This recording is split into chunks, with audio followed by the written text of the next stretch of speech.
नमस्कार, मैं हूं निकिता सहाय और नारी पर।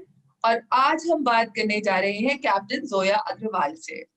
कैप्टन जोया अग्रवाल आजकल काफी चर्चे में हैं क्योंकि उन्हें हाल ही में यूनाइटेड नेशंस ने नियुक्त किया है जेनरेशन इक्वालिटी के स्पोक्स पर्सन के तौर पे।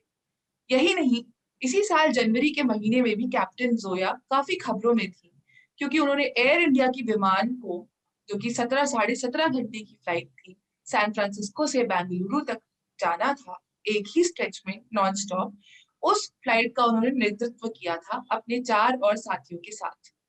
पूरी इनफैक्ट जो उस विमान की क्रू थी वो पूरी ही महिला क्रू थी। ऐसा पहले कभी दुनिया के किसी कोने में किसी हिस्से में हुआ नहीं, इसीलिए ये एक तरह का ऐतिहासिक फ्लाइट ही हो गया। तो आइए बात करते हैं कैप्टन जोया अग्रवाल से और जानते हैं कि कैसी सोच है उनकी, इतना कुछ वो कैसे कर पाती हैं, ऐसा क्या है उनके अंदर, वो क्या ड्राइव है जो कि उन्हें कभी आगे बढ़ने से रुकता नहीं। कैप्टन जोया, आपका बहुत बहुत स्वागत है और नारी के इस खास एपिसोड में। बहुत आपकी चर्चा हो रही है बहुत अलग अलग रीजन से। सबसे पहले तो हम आपको बहुत बधाई देना चाहेंगे।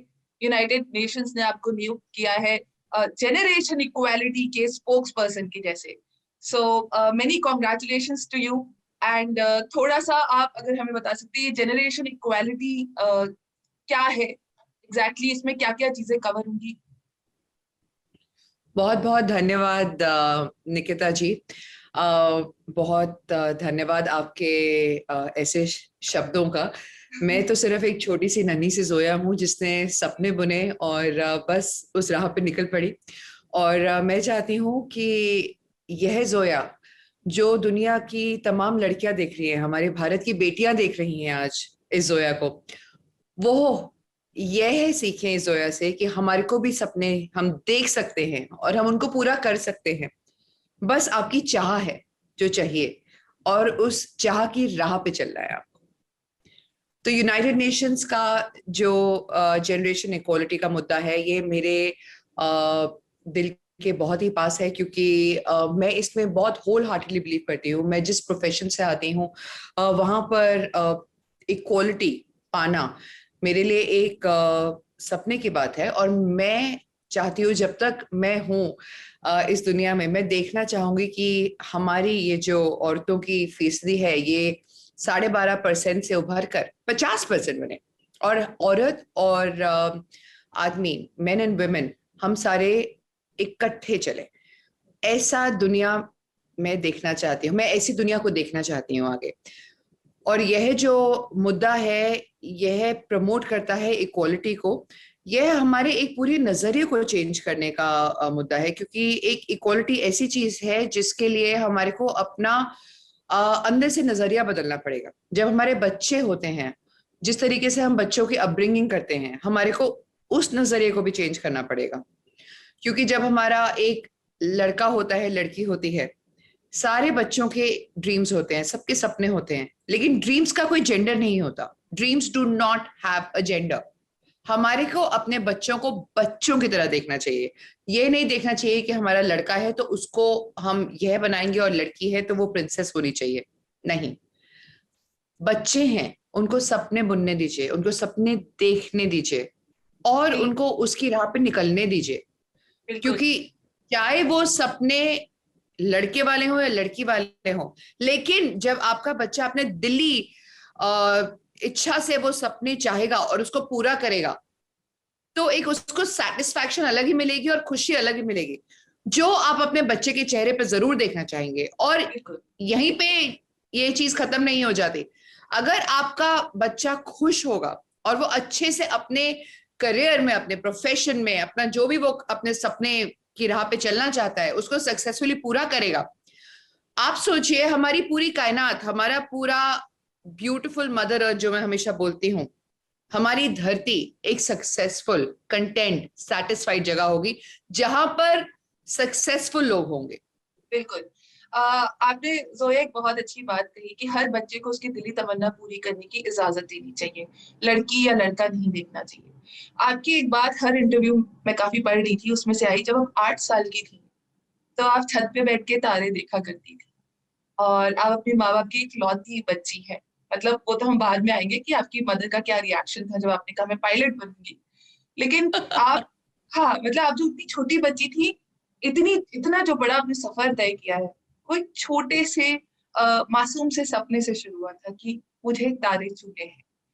तो क्या आपने बड़े होने के बाद वो सपना याद रखा कि आप कभी भूली ही नहीं कॉलेज तक पहुंचने के बाद? निकिता जी, वो सपना मेरी आंखों के सामने अभी भी आता है, और मैं अपने आप को अभी भी वही 8 साल की जोया समझती हूँ जो सपने बुनती है। और उसके बहुत सपने हैं और वो चाहती है वो एक एक सपना साकार करे। जैसे कि जो ये नॉर्थ पोल की फ्लाइट थी, जो जी हमारी अभी वर्ल्ड रिकॉर्ड की फ्लाइट हमने और सारी महिला क्रू के साथ बिल्कुल। नॉर्थ पोल के ऊपर से जो उड़ान भरी थी, उत्तरी ध्रुव के ऊपर से। 17 घंटे यह की। भी, हाँ जी। 17 घंटे की इतनी 16,000 किलोमीटर का डिस्टेंस, 17 घंटे की फ्लाइट, ऑल विमेन क्रू। जनवरी में इसी साल ये सफर तय किया हमारी कैप्टन जोया साढ़े सत्रह अग्रवाल ने। घंटे जी। साढ़े नॉट सत्रह घंटे मैं साढ़े और सत्रह मेरे साथ घंटे मैं और मेरे साथ 3 और भारत की बेटियां थी उसमें। जी और मुझे बहुत ही गर्व है अपनी टीम पर, अपनी भारतीय सरकार पर, अपनी एयरलाइन की मैनेजमेंट पर, और कि उन्होंने हम 4 भारत की बेटियों को ये गोल्डन अपॉर्चुनिटी दी कि हम पीएम मोदी जी का ये सपना साकार कर सके, दुनिया के 2 सिलिकॉन वैली से कनेक्ट करना, सैन फ्रांसिस्को से बेंगलुरु, जो कि अगर आप देखें तो पृथ्वी पे डायमेट्रिकली ऑपोजिट पॉइंट्स हैं, उनको हम एंटीपोड्स कहते हैं। तो एक ये बहुत ही प्रिविलेज की बात थी, और मेरे को बहुत ही गर्व है, लेकिन आई एम वेरी हम्बल्ड ऑल्सो कि हमारे को ये अपॉर्चुनिटी मिली और हम ये कर पाए सक्सेसफुली। और इस साल की बहुत ही एक अच्छे पॉइंट पे शुरुआत हुई। It was actually like silver lining to a dark cloud of COVID, I would say, you know. बिल्कुल। तो उसके बाद आज जब यूनाइटेड नेशंस के साथ मैंने जेंडर इक्वालिटी पे मैं बात कर रही हूँ, मुझे बहुत ही अंदर से एक गर्व महसूस होता है कि मैं अपनी देश को, अपने भारतीय झंडे को, अपने ध्वज वाहक एयर इंडिया को हर जगह रिप्रेजेंट कर रही हूँ, और मैं बहुत गर्व के साथ करती हूँ। बिल्कुल। अंदर से वो गर्व होता है।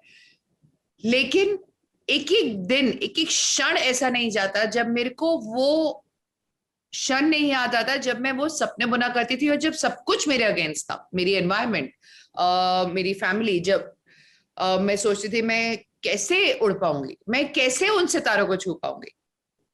शायद वही जो क्षण है वो मेरे को अभी भी अंदर से पुश करता है कि सपने बुन, आगे बढ़, अपने सपनों को पूरा कर। जोया जब आप इन क्योंकि हार्डशिप्स की, भगवान, जी सॉरी, जोया जब आप इन हार्डशिप्स की बात करती हैं तो आप हमेशा मुस्कुराती रहती हैं, आप अपना ख्याल रखती हैं, आप अपने पहनावे, रहने सहने का, क्योंकि जनरली लोग कहते हैं कि जिन लड़कियों को करियर में अच्छा करना होता है उनको दिखने से क्या मतलब। और मैंने जो भी, ये बहुत ही मतलब एक अजीब सा, लेकिन ये एक थॉट प्रोसेस है कि भाई पढ़ाई लिखाई से मतलब करो, दिखने में अच्छे लग के क्या करना है। आप एक तो इसके बारे में आपकी क्या विचारधारा है? क्योंकि मैंने तो आपकी बहुत खूबसूरत तस्वीरें देखी और मैं बहुत खुश हुई देख के, थैंक गॉड कोई एक ऐसी लड़की जो कि करियर में बहुत अच्छा कर रही है, वो अपना मतलब ध्यान रख रही है, वो खूबसूरत दिखती है और उसकी कोशिश भी करती है। एक तो आप उस बारे में हाँ क्या कहेंगे, और दूसरा आपने कहा आपका बहुत मुश्किल सफर रहा है और आप हमेशा मुस्कुराती रहती हैं, तो लोगों की आम धारणा होती है जो लोग हमेशा अच्छे रहते हैं वो बहुत अमीर होंगे, उनके लाइफ में कोई कोई प्रॉब्लम होगी, इनको क्या पता तकलीफ क्या होती है। तो थोड़ा इन दो चीजों के बारे में बताइए सोया। मुस्कुराने से सारी चीजें आसान हो जाती है ना। अगर आप कहीं भी, मैं आपको एक छोटा सा एग्जांपल देती हूँ, हम कहीं भी जाते हैं और हम एक सिचुएशन के साथ डील कर रहे हैं, और अगर कुछ अनप्लेजेंटनेस है, अगर आप थोड़ा सा ट्राई करेगा कभी, निकिता जी, अगर आप थोड़ा सा भी मुस्कुरा देते हैं ना, हमारी बहुत ईगोज होती हैं हम सबकी, लेकिन उसको अगर हम 2 मिनट के लिए साइड में रखें और अगर हम हल्का सा मुस्कुरा दें, तो दूसरा जो इंसान है ना, वो ऑटोमेटिकली ईज पे हो जाता है और सिचुएशन हैंडल करने के लिए बहुत आसान हो जाती है। बिल्कुल। मैं हमेशा, जब से मैं इस करियर में हूँ, मैं अब हमेशा काफी यंग थी। मेरे साथ बहुत बार ऐसा होता है कि मेरा जो क्रू होता है वो मेरे से ज्यादा उम्र का होता है, और उनको मेरे साथ काम करना होता है और मैं उनकी कैप्टन होती हूँ। तो मेरे को उनको हैंडल करने के लिए अगर मेरे को कुछ बोलना है, मैं उसको प्यार से भी बोल सकती हूँ और मैं उसको स्टर्नली भी बोल सकती हूँ। काम होना चाहिए। Isn't it better कि हम सारे मुस्कुरा के दुनिया में आगे अपना सफर तय करें? बहुत जिंदगी इम्पोर्टेंट, बहुत अच्छी बात है। जिंदगी थोड़ी खुश हो जाती है ना, और जिंदगी कितनी छोटी है। इस कोविड ने हम सबको ये एहसास दिलाया है, हम लोगों ने इतना लूज किया है सबने, इतने नियर एंड डियर वंस को, इतने आसपास लोगों को, कि लाइफ बहुत ही नाजुक है, बहुत फ्रेजाइल है। और एक एक क्षण हमारी जो जिंदगी का है, एक एक सांस जो हम लेते हैं, वो बहुत ही कीमती है। बिल्कुल। और उन अगर लोगों आप को, जी सॉरी, आप प्लीज। ये अगर तो आप अंदर से अगर आप अंदर से मुस्कुराए और खुश रहे, तो आप अच्छे डिसीजंस ले पाते हैं, आप दूसरे इंसान से अच्छे से प्यार से बात कर पाते हैं, और दुनिया खुशहाल होती है। मैं हर वक्त ये सोचती हूँ कि मैं अपने आसपास दुनिया को कैसे खुशहाल करूं, और उसके लिए मैं अपने आप को खुश रखती हूँ। आपने कहा कि मेरी जो तस्वीरें देखी हैं, वो सारा मेरा अपने आप को खुश रखने का नजरिया है। क्योंकि अगर मेरे को लगता है मैं खुद की देखभाल कर सकती हूँ किसी भी तरीके से, चाहे वो एक्सरसाइज करके हो, चाहे वो कहीं घूमने का हो, चाहे वो मेरे को ड्रेसअप हो, कुछ भी हो, जैसे अगर आप अपनी देखभाल करेंगे तो ऑटोमेटिकली आप अंदर से खुश रहेंगे। जब आप अंदर से खुश रहेंगे, आप अपने आसपास सबको खुश रखेंगे और दुनिया खुशहाल होगी। बिल्कुल। उन लोगों से आप क्या कहना चाहेंगी जोया, जो ये कहते हैं कि खूबसूरत लड़कियां बिंबो होती हैं, वो काम ठीक से नहीं कर पाती है, वो क्योंकि काम में असक्षम होती है, इसलिए वो अपनी खूबसूरती से उसको कवर अप करती है, तो शायद इसको खूबसूरती की वजह से हायर कर लिया हो। ऐसे लोगों को आप क्या जवाब देना चाहेंगे? आपको क्या लगता है इसका नजर? What is your opinion on it? देखिए, मैं तो इस सवाल के बारे में कई बार सोच चुकी हूँ, इसलिए मैंने आपको जैसा कहा कि जब मैंने आपकी प्रोफाइल देखी तो मुझे बहुत खुशी हुई, और मैंने सोचा कि ये सवाल मैं आपसे जरूर पूछूंगी कि लोग ये जब इल्जाम लगाते हैं, जो लड़कियां अपना ख्याल रखती है कि टैलेंट नहीं है, बस वो खुद दिखने में अच्छी है तो उसको ले लिया, तो आप क्या बोलेंगे ऐसे मिसोजिनिस्टिक रिमार्क्स को लेके? निकिता जी, जिंदगी बहुत ही प्रेशियस है और जिंदगी बहुत ही खूबसूरत है। मैं तो ये कहूंगी कि जो हमारा एक एक क्षण है जिंदगी का, उसको एंजॉय करिए पूरे तरीके से। और कौन होता है आपको कुछ भी बताने वाला कि आपकी वर्थ क्या है? हम सबकी वर्थ हमारे को खुद पता है, और वो हमारे अंदर से आती है, वो एक आवाज। आप उस आवाज को सुनिए, और अगर आपको सुंदर दिखना है, मेकअप करना है, आप मेकअप करिए। नहीं करना है, आपको नहीं अच्छा लगता, मत करिए। वो काम करिए जिससे आपको सेटिस्फैक्शन मिलती है और खुशी मिलती है। अगर जब मैं 8 साल की थी, मैंने अगर सबकी बातें सुनती उस टाइम और मैं घुटने टेक देती, तो मैं आज आपसे ये बात नहीं कर रही होती। जी। अपने घुटने मत टेकिए। जो भी आपके आसपास लोग कुछ भी कहें, दुनिया है, लोग बात करेंगे, ये एक फितरत होती है लोगों की, and it's fine, there is nothing wrong with that. आप लेकिन अपनी राह पे चलिए, आप अपनी चाह की राह पे चलिए, जिससे आपको खुशी मिले, एंड जोया, बाकी will fall in place. Yes, Zoya आप इतनी सक्सेसफुल हैं, और ऑफ कोर्स कई बार जैसा कि आपने कहा, आप अपने क्रू से कई बार छोटी हुआ करती थी, और लेकिन फिर भी क्योंकि आप कमांडर हैं, फ्लाइट की कैप्टन हैं, तो आपको काफी चीजों की रिस्पॉन्सिबिलिटीज थी, सिचुएशन आपको काफी संभालने होते थे, तो आपको उस बारे में उनको ऑर्डर्स देने होते थे। कभी उन्होंने तो ऐसा नहीं कहा होगा, वर्क प्लेस है, लेकिन उसके अलावा कभी किसी ने आपकी स्मार्टनेस, असर्टिवनेस को एक डोमिनेंट और स्कैरी वुमन ऐसा कुछ लेबल करने की कोशिश की, या कभी किसी ने ऐसा आपको कहा? क्योंकि अब तो आप पायलट हैं, ये सवाल मैं पूछने के लिए बहुत आपसे बहुत ही उत्सुक थी कि ज्यादा आसमान में उड़ने की जरूरत नहीं है, तो आपने ऐसे सवाल का कभी कोई ऐसा जवाब स्कैरी दिया? लगती हूँ क्या? मैं कैमरे में देख रही हूँ, मैं स्कैरी लगती हूँ क्या?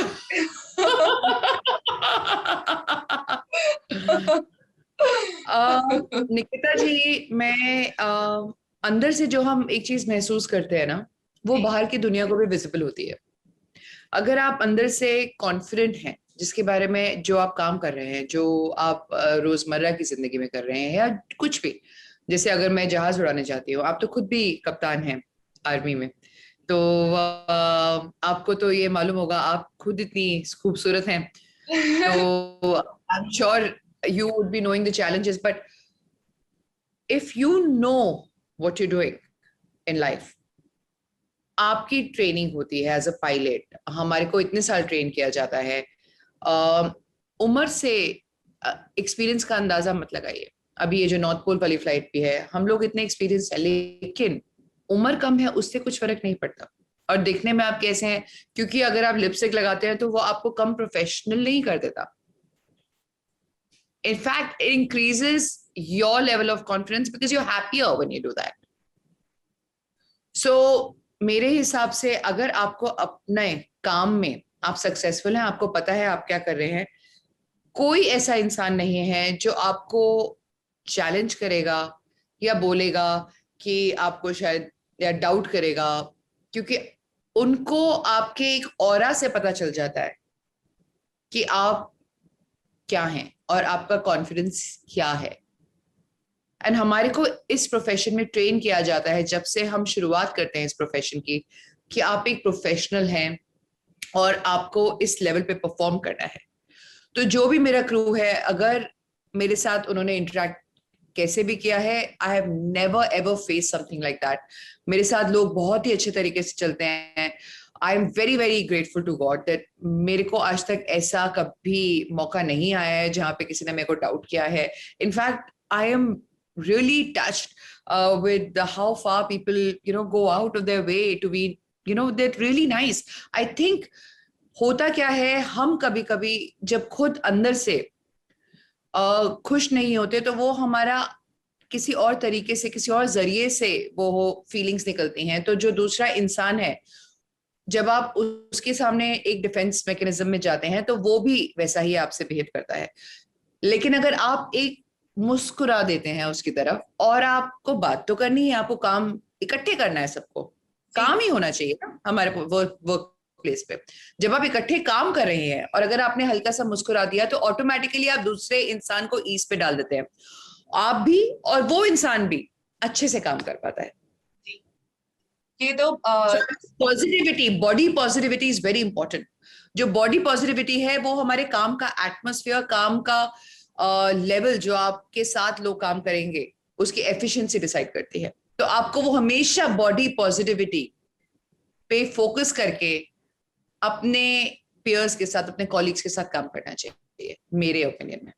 जी जो है, बहुत बहुत ही अच्छी और बहुत सही बात बोली आपने। ये कहीं ना कहीं मेंटल स्ट्रेंथ से रिलेटेड है। जो बहुत ही, जो बंदा मेंटली स्ट्रांग जो आदमी होगा वही इस तरह की सोच रख सकता है और इतने आराम से इसके बारे में बात कर सकता है। As a pilot, physical strength की कितनी जरूरत होती है, वो भी इतने लंबे लंबे फ्लाइट्स के बाद? कितना मतलब स्टैमिना वाला काम है ये? चलो मैं एक जोक से शुरुआत करती हूँ। मेरे को 352,000 किलोग्राम को धक्का नहीं देना होता।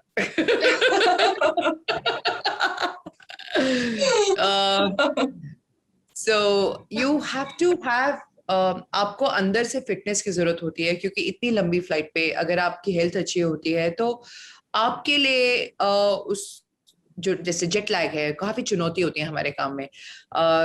जेट लैग हो गया, इंड्योरेंस हो गई कि इतनी लंबी लंबी फ्लाइटों पे काम कर पाना, जो हमारा एयरक्राफ्ट का अंदर का कैबिन का ऑल्टीट्यूड होता है वो काफी ऊंचा होता है। उसका मतलब यह है कि वहां पे ऑक्सीजन लेवल्स उसी हिसाब से होती हैं। तो लंबी फ्लाइटें उस ऑक्सीजन लेवल पे निकाल पाना, महीने और महीनों सालों के बाद आपको फिजिकल फिटनेस की बहुत जरूरत होती है। तो हम मोस्टली जो पायलट्स हैं अपना ध्यान रखते हैं, और मैं चाहूंगी ये सबको बताना कि सिर्फ एज अ पायलट ही नहीं, सबको अपनी हेल्थ का जरूर ध्यान देना चाहिए।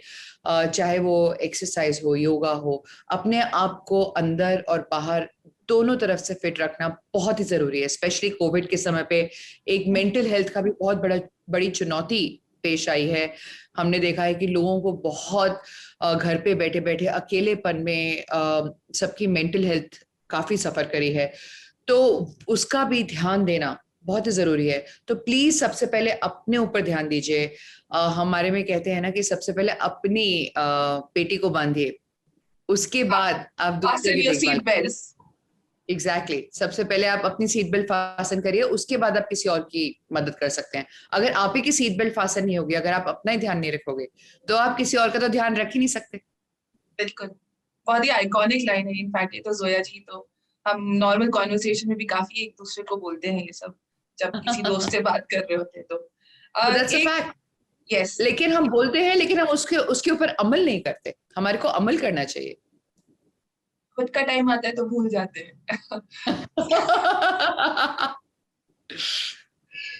एक नॉर्थ पोल के ऊपर से आप सैन फ्रांसिस्को और से बैंगलोर वाली जो फ्लाइट लेके जा रही हैं, उड़ा रही हैं, इतनी लंबी फ्लाइट, नॉर्थ पोल का नाम सुना मैंने तो एक सवाल मुझे जरूर आया, क्या आपने सोचा कि क्या पता हवा में उड़ते हुए सांता क्लॉज दिख जाए या ऐसा कुछ?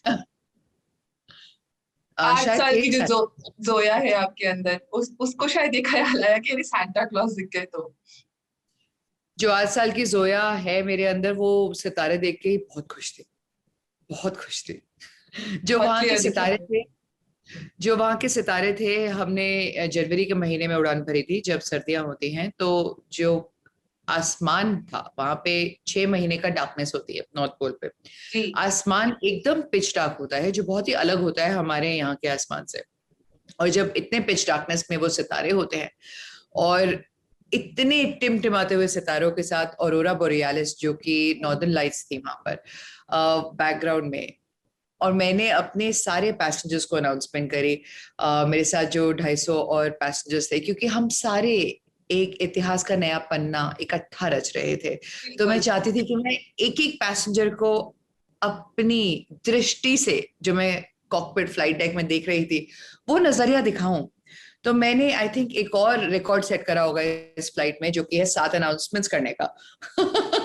तो मैंने उस फ्लाइट पे 7 अनाउंसमेंट्स करी थी, सबको बाहर के नजरिए फ्लाइट के बारे में बताने के लिए कि कितनी यूनिक फ्लाइट थी और कितनी हिस्टोरिकल फ्लाइट थी। सबको पता था हम उत्तरी ध्रुव के ऊपर उड़ान भर रहे हैं, सारे पैसेंजर्स को, सारे बहुत एक्साइटेड थे। और जब हम उत्तरी ध्रुव के ऊपर पहुंचे, जब ये सितारों का व्यू हमारे को दिखा और पीछे से ऑरोरा बोरियालिस दिखा, मैंने सबको ये सारी बातें बताई, एंड सारे के सारे बहुत ही खुश थे ये व्यू देख के। इनफैक्ट हमारी फ्लाइट पर जो पैसेंजर फीडबैक फॉर्म होता है, वो लिमिटेड नंबर होते हैं, और उस दिन हमारे खत्म हो गए थे, क्योंकि everybody was so so happy happy. About to be a part of world history and to fly over North Pole, that we got such an amazing positive feedback. मेरे को अभी तक याद है, मैं ऐसे हाथ में कैरी कर रही थी, इतने सारे हमारे को टिश्यू पेपर देने पड़े उनको फीडबैक भरने के लिए, क्योंकि हमारे पास फॉर्म्स ही नहीं थे। सो वो 8 साल की जोया बहुत ही खुश थी कि वो एक सपना पूरा कर रही है, भारतीय सरकार का एक सपना पूरा कर रही है, 3 और भारत की बेटियों के साथ, पीएम मोदी जी का। और हमारी एयर इंडिया की टीम जो हमारे पीछे थी, जो मैं कहती हूँ कि हमने तो सिर्फ, मैं तो एक छोटी सी बूंद हूँ, और मेरे साथ जो मेरी अमेजिंग पोलर गर्ल्स हैं, और मेरी पूरी एयर इंडिया की टॉप मैनेजमेंट थी, हमारे सीएमडी साहब, हमारे टीओ साहब, हमारे मंत्री साहब, हमारे प्राइम मिनिस्टर साहब, सारे के सारे जो हमारे साथ थे, वो हमारे पीछे खड़े थे, और हमने कॉन्फिडेंटली नॉर्थ पोल के ऊपर से उड़ान भरी और एक इतिहास का नया पन्ना पलटा। तो या आप बहुत ही जिम्मेदार किस्म की पर्सन भी हैं और वैसा काम भी कर रही है। अभी यूएन ने आपको एक और जिम्मेदारी वाला पोस्ट दिया है, इसके बारे में आपने क्या प्लान बनाया है? किस तरह से आपने ग्रेटा थनबर्ग का नाम लिया कि आप बहुत खुश हैं उसी प्लेटफॉर्म पे जहाँ पे यूथ एनवायरमेंटलिस्ट आइकॉन है उधर। आपने किस तरह से अपनी जर्नी के बारे में सोचा है, क्योंकि आप एयर इंडिया में भी हैं, कमांडर हैं, और साथ में ये भी एक मेडल मिला है आपको, तो कैसे अभी आप दोनों चीजें साथ में लेके चलेंगी? निकिता जी, आप जिंदगी में, मैंने सिर्फ एक ही चीज पे अमल किया है कि जो ऊपर वाले ने मेरे को जिस राह पे डाला है, मैं बस वहां पे चलती गई हूँ, और रास्ते जी। अपने आप खुल जाते हैं। बिल्कुल। अगर आपके अंदर से चाह है, तो राहें अपने आप खुलेंगी, और मैं उसी में बिलीव करती हूँ, तहे दिल से।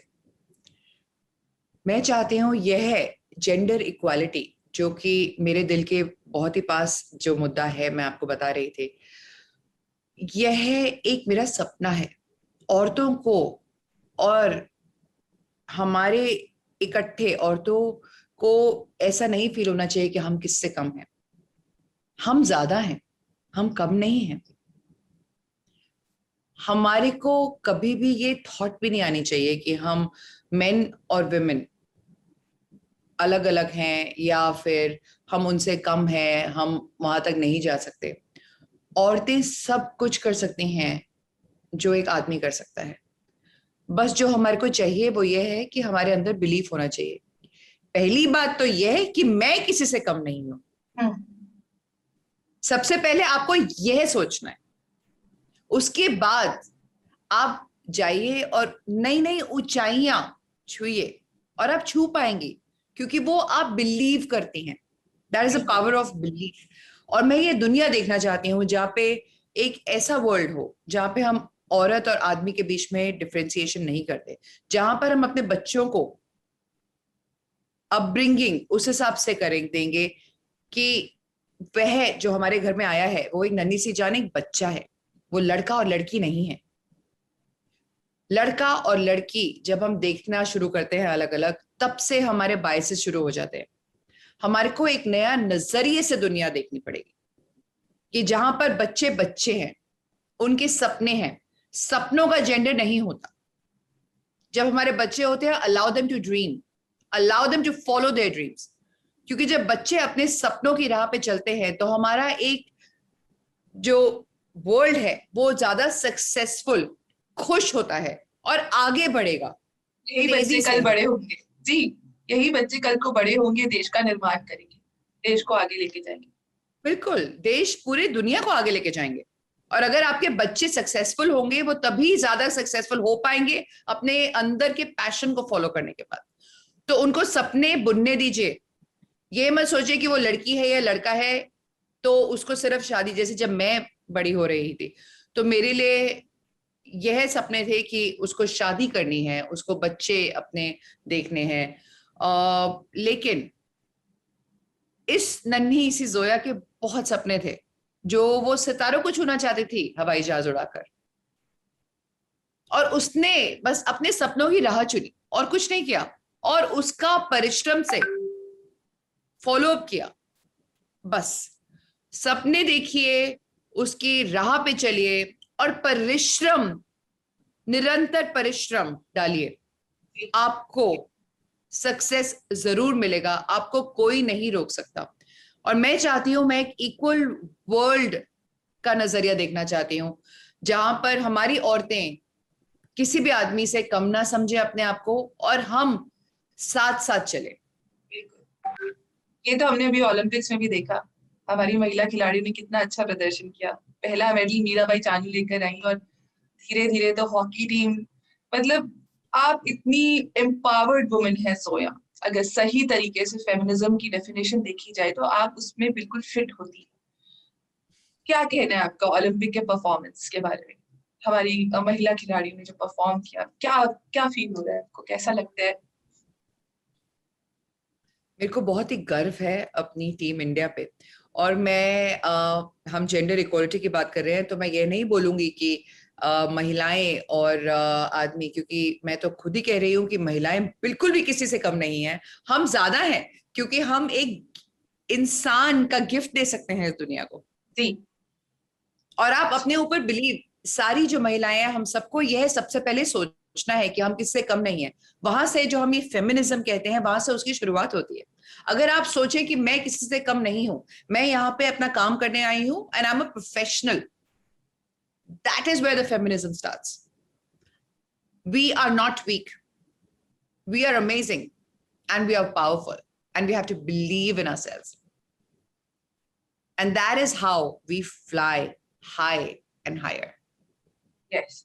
जोया, आज आप इतनी ऊंचाइयां छू चुकी हैं, लिटरली, मेटाफोरिकली एंड फिगरेटिवली। आपकी मम्मी जो बहुत टेंशन में आ गई थी कि हमारी इकलौती बेटी है, इसको क्यों, क्या अजीब सी पायलट जैसी नौकरी करनी है, हो सकता है उन्हें लगा हो कि अनसेफ काम है। आज आपकी मदर क्या कहती हैं इस बारे में? आपके पेरेंट्स क्या कैसा फील करते हैं? अब वो जो डर के आंसू थे वो आई थिंक खुशी के आंसू में कन्वर्ट हुए हैं फाइनली। बहुत रिलीविंग होती है वो फीलिंग।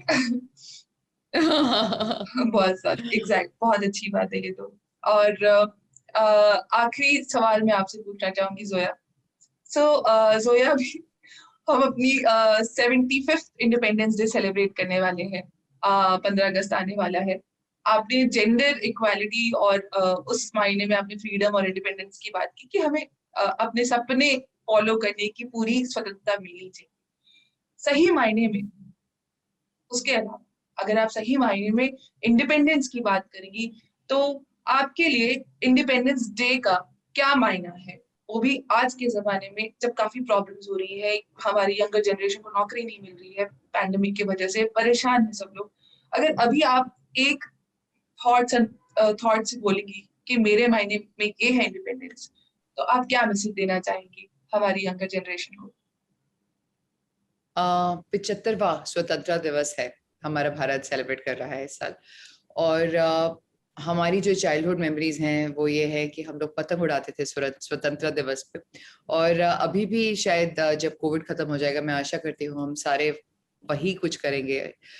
स्वतंत्रता एक ऐसी चीज है जो हमारे को अपने दिलों और दिमाग में रखनी है। आपने कहा कि कोविड के बाद काफी लोगों की जॉब छूट गई है, इससे बहुत ही हमारी जिंदगी में नेगेटिविटी आई है, बहुत लोगों की जिंदगी में नेगेटिविटी आई है। मैं चाहूंगी स्वतंत्रता, सपनों की स्वतंत्रता तो बहुत ही इंपॉर्टेंट है।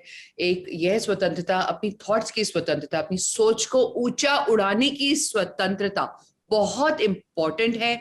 लेकिन इसके साथ साथ एक नेगेटिविटी से स्वतंत्रता हमारे को बहुत जरूरी है इस साल। क्योंकि अगर आप अपने आप को नेगेटिव रखेंगे तो आप कभी पॉजिटिव दिशा में बढ़ नहीं पाते हैं। तो प्लीज मेरी एक छोटी सी अपील है आप सबसे, जो भी हमारे भारतीय नागरिक देख रहे हैं, प्लीज अपने आप को नेगेटिविटी से स्वतंत्र करिए और पॉजिटिविटी की राह पे चलिए, क्योंकि वही एक ऐसी राह है जहाँ पे आप ग्रो कर पाएंगे और आगे बढ़ पाएंगे। आपका बहुत बहुत धन्यवाद जोया जी। कैप्टन जोया अग्रवाल, आप आई और इतने अच्छे तरीके से एक एक टॉपिक पे आपने बात की कि मुझे लगा कि बस मैं सुनती जाऊं, लेकिन आपको भी अब जाना है। और आज के इंटरव्यू के लिए आपका बहुत बहुत धन्यवाद। हम सबकी यही इच्छा और कामना रहेगी कि आप और आगे जाएं और ऊपर बढ़े, ताकि बाकी लड़कियां भी जब आपको देखे, आपका और नाम हो, और फिर जब बाकी लड़कियां भी आपकी बातें सुने तो वो समझे कि किस तरह से सपनों को फॉलो किया जाता है। आपका बहुत बहुत धन्यवाद जय जी। निकिता जी बहुत बहुत धन्यवाद। और जो भी लड़कियां हैं मैं उनको माय फ्यूचर ड्रीमर्स बोलती हूँ, वो मेरे को बहुत मैसेजेस लिखती हैं और मेरा दिल बहुत ही, मेरा दिल को छू जाते हैं वो मैसेजेस। मैं उन सबको बताना चाहूंगी, वो मेरे जितने ही ऊंची उड़ान नहीं भरेंगी, वो मेरे से बहुत ऊंची उड़ान भरेंगी। मैं तो नॉर्थ पोल के ऊपर से उड़ के आई हूँ, वो तो चांद और सितारों को टच करेंगी। तो प्लीज आगे बढ़िए, सपनों को फॉलो करिए और उनको पूरा करिए। नमस्कार, जय हिंद। जय हिंद। नमस्कार जोया जी।